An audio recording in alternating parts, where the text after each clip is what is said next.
first thing, I just want to ask you about the defense, and in particular, we just talked to Carla, and she was talking about Alexandra's effort on Ashley to hold her, I think, to 3 for 10. What'd you see defensively from your group? Yeah, I mean, I think we've been playing really good defense along the way. They run a lot of great stuff, and then in the second half, I think they scored mostly off of like transition points, like off of turnovers. And so Alexandra does all the little things. I think I said this to the commentators yesterday when I spoke to them. She doesn't always fill the box score up with stats, but she's guarding the other team's best players. And I thought she did a really good job, holding her to, I don't know how many points she had, maybe 6 or 7 points. But I think as a team, that's what we've been focusing on, and especially our transition defense. Unfortunately, the live ball turnovers end up in transition scores for them, but, that's a point of emphasis. Not fouling is a point of emphasis for us, not putting teams at the free throw line and scoring extra points. And so we've really been focusing on that, staying vertical and defending in the half court. How much did you feel like it set the tone? I think you forced them into turnovers the first 2 or 3 possessions of the game. How much do you feel like that set the tone for you guys? Yeah, I mean, that's what we do. And, we play that line. I mean, Olivia Austin is so aggressive, and she's like a really athletic forward, so she's almost like guard-like. But it set this tone right away, like, hey, they make mistakes too, right? Like, Princeton is really good. We have a lot of respect for them. We have a lot of respect for the tradition and what they've done here, and who they are and what they continue to do. And they're a really good team, but they still make mistakes. They still turn the ball over. So, we talked about the fact that they put their jerseys on the same way that we put our jerseys on. And I think, trying to get them into that mindset. And, after the first quarter, it's 14-7. And it's like, hey guys, we're in this game. Just keep it as a 2 or 3 possession game. So it's unfortunate that the game line doesn't look like the game was played, and it's also unfortunate for us that we couldn't execute and score on the offensive end. But losing 16 points a game, from Tori definitely hurt us today as well.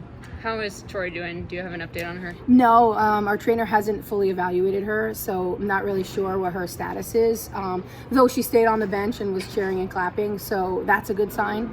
But losing her, she's our floor leader, our scorer, can get a bucket when we need it. And today we went droughts, a lot of droughts without scoring, so we could have definitely used her today. Offensively, Nina led the way with 10. Can you talk about kind of her role? Obviously starting for you last year, now kind of that 6th player. Mm-hmm. How have you seen her kind of embrace that, and what kind of impact has she made in that spot? Yeah, I mean, the biggest difference this year is we've taken her off of the point and brought her to the wing, and just told her to be a shooter, and there's not like pressure on her to run the offense, just catch and shoot. She's got a nice little pull-up, mid-range pull-up as well. She's super aggressive getting offensive rebounds and putbacks, so she's a really team first player.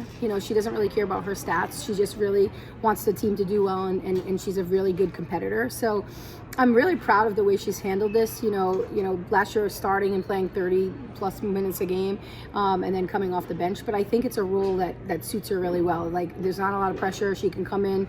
She's the player that can make shots, and maybe she's not the top of their scouting report like last year she was, because the ball was in her hands 80% of the time.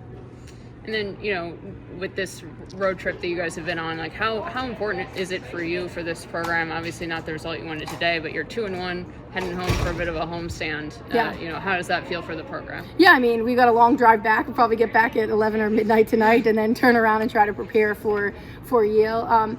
You know what? We don't make excuses. Everything is that much sweeter when you feel like that. You've got like obstacles along the way, road trips, long drives, getting in late. And so that's what makes it sweeter when we do get that win and we are competing and we are competitive. But the fact is we get to sleep in our own beds tonight, practice tomorrow, prepare for Yale. And, hopefully Tori will be ready to go. If she's not, Nina will step up and replace her.